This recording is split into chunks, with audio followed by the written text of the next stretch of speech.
think, and the idea of being able to deploy a bridge of this scale in the time you're going to see means your force can continue. And as we've been following what's going on in Ukraine, river lines are still being used for defence there, so we know these are going to still be very important assets to the army. Obviously they are precious assets, so you guys are going to really have to look after these, aren't you? Absolutely. So in an armoured battle group at this point, if this was pushing forward and there was a slightest chance that there'd be any form of resistance, this would be sandbagged in effect with a troop of tanks. So 4 tanks would be protecting this vehicle. At the end of the day, we have fewer of these than we do tanks. This is it's a high value target for the enemy. So you'd have 4 tanks physically protecting it at this point. Further away, you'd have tanks in overwatch, which would be not necessarily looking at the bridge crossing. That's what the tanks there are doing. They're going to be looking into the far distance to ensure there's no threat coming in from further away. Now, as we see it going down, you can tell this is the number 10. Okay, not just because it's that size, but it's the scissor bridge action. None of the other bridges. We've got a number 11, which is a 14.5 metre span, and a number 12, which is a 12 metre span. They're just single bridges like this. They don't flip out.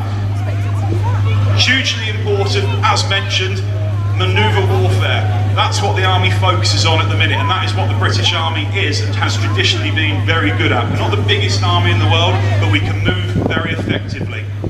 As this bridge is going down, you're going to have more reserve forces in the rear ready to push forward. Generally, that's known as the bridgehead force.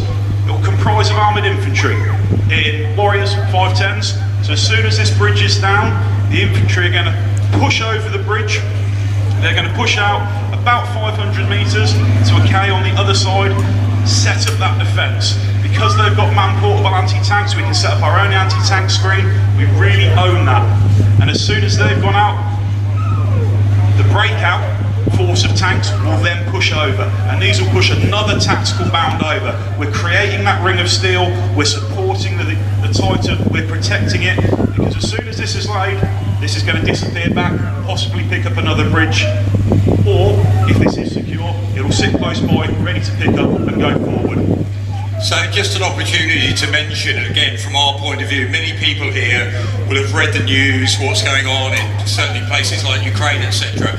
But this idea, now in the future, this may well be happening at night, because so much of what we're going to see in the future is going to be covered. We've got a drone flying at the moment, filming. But just do not believe the myth that this is the end of armour. Why the Russians are taking more tanks out, why we're looking as well at the British Army is still investing in armour.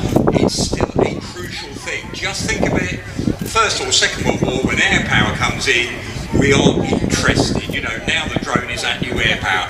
We've got to find ways of defeating it. We're doing that already, recognising those things. So it's just don't think these vehicles are redundant because one or two newspaper headlines.